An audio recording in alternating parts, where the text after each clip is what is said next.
So lately I've been having lots of interviews for like second jobs and new jobs and stuff. So I thought I'd make a video on tips for you guys so you can get some help on how to interview better, or just simple things to keep in mind so you're not potentially making yourself lose a job or not get a job just because of the way you're acting.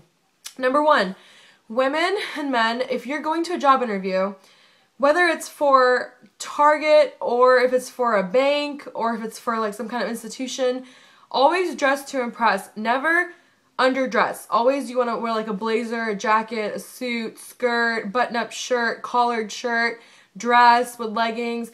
Never look sexy. Always look professional and appropriate. A lot of people base their first opinion on how you walk in and how you look, what you're wearing, how you're carrying yourself. Are you confident? Are you just kind of slumpy? Even actually before you interview, when you go to apply, always look your best when you're going to ask for an application, excuse me, or ask for information on how to apply. You don't want to look like not the part. You want to always present yourself really, really well so people want to give you more information. They want to help you because you look like someone who's worth helping. Women, when it comes to shoes on interviews or anything that you're going to be meeting with someone who could potentially be your boss, don't wear open-toed shoes. Don't wear sparkly, glittery heels. Women, if your shoes resemble anything of any color in this kind of manner, where it's open-toed, very casual looking, or heels that are very sparkly and party-related, club-related, don't wear those because that will make you look a lot less desirable to these people who are potentially hiring you. What you want to go with is either a flat shoe like this where it's completely closing your toes, very professional, very sleek, not so sparkly, you know, very casual but professional. Or if you're going to do a heel, something like this where it's closed-toed, not too much on the sides, just a very simple look. Again, professional is what you're going for. Also, a lot of people dress just casual because they just want to be a cashier. They just want to be front desk. But the thing is, you could potentially be going up the ladder in the company depending on how much this company is, you know, doing well. And you always want to look better. You always want to look like you could be the manager. You could be the boss. Like you could be the next CEO. You always want to dress to impress. Like, remember that. Today I had an interview, so I wore a blazer with a button-up black shirt. So I'm wearing a skirt.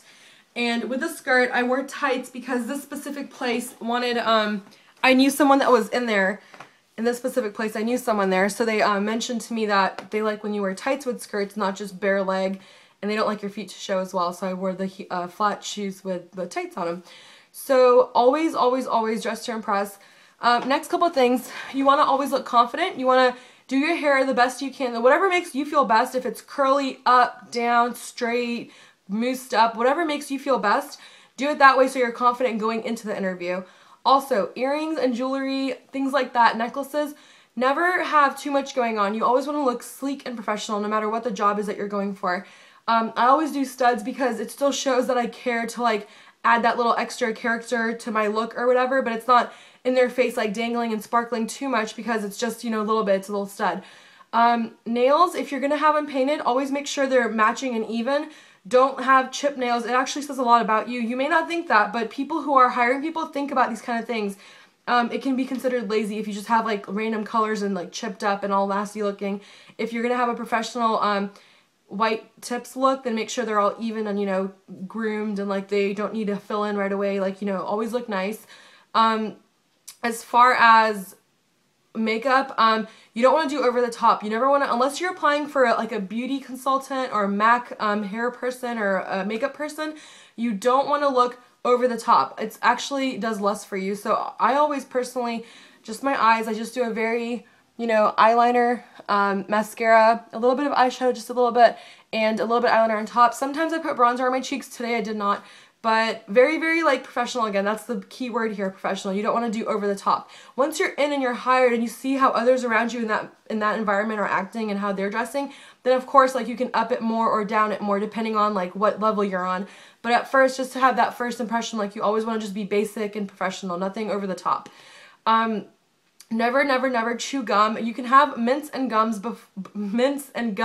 before you go into the interview, but once you're in that door about to be meeting with someone, swallow it, spit it out, put it, you know, in the bathroom, like wherever you need to do to get rid of that gum. Do not be chewing and smacking and everything. Like, it just looks really bad and it's really unprofessional, and people can't even talk as clear when they have gum in their mouth. So don't do that, definitely. You don't want to have any beverages with you, Cokes, coffees, random water. Usually they'll offer water to you depending on where you're applying, but never come in with like bags of stuff. In fact, the less you can carry, key and maybe your wallet that has your social and your ID in there, that's what you should be taking in there. You don't need a big bulky purse with all these kinds of things hanging out. Make sure your cell phones are off, because even on vibrate, if you happen to put your purse or your whatever on the table and it starts vibrating, half the time you can feel that, so it looks really, really silly. Always turn it off or leave it in the car. Do not take your phone or beeper, pager, iPod, anything with you inside. Also, another good thing to keep in mind for interviews, sit up straight, answer questions, don't talk too much. When they ask you a question and they say, for example, tell me a little bit about yourself, always just say 3 basic things. I'm a student, I have like for example, I would say, I'm a student, I'm from a big family, I recently moved out. Like something very, very simple. You don't have to go into detail and explain why you moved out and when you moved out and how you were able to afford it. Just basic answers. That way they know that you're independent now, you moved out. I'm just saying for myself. I come from a large family, so I do care about family. I have morals and some kind of upbringing, values and things. I'm not some kind of like, oh, I hate my family, I hate everybody type of person.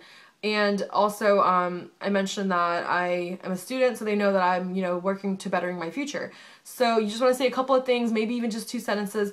If they continue to ask you about, oh, how was your move out, or how many siblings do you have, then you can go on and answer. But if they're just asking you for a basic, tell me a little bit about yourself, do not open a whole book and just open everything, because half the time they have other people to interview. They don't have time to sit there and, you know, they're not your therapist. They're not going to sit there and talk to you for hours. So keep that in mind.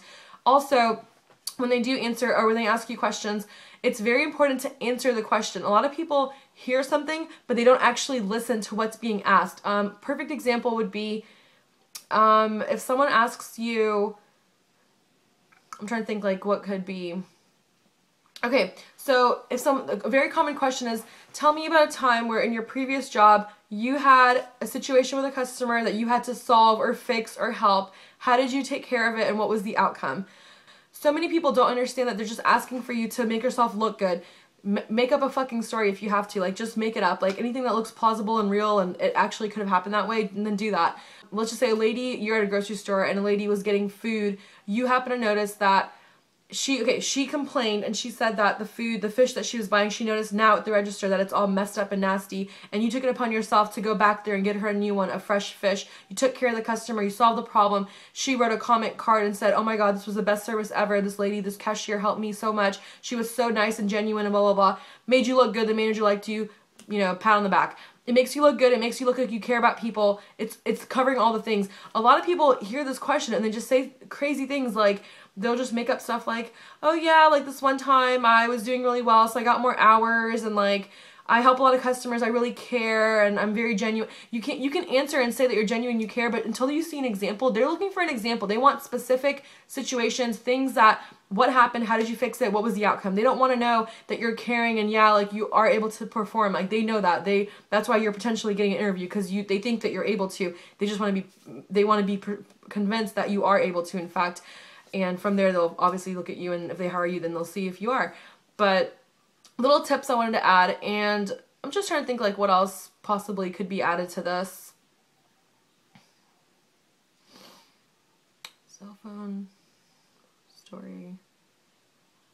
Yeah, main thing is just to be confident, answer the questions that are being asked, keep it short, keep it simple, look professional, look presentable, smile so much. You want to be known as, you want to be looked at as happy and uplifting and energetic. Nobody wants to hire like a lazy, energyless person. Like imagine if my videos were just kind of like, yeah, like just look confident and answer the question. See how it's different when you have energy and you're like kind of adding something to the video or to your personality. Like put that energy and put that stuff, your pizzazz and all your stuff and your questioning and your interview, and you should hopefully get the job. And anybody who is going to go interview, best of luck to whatever field it may be.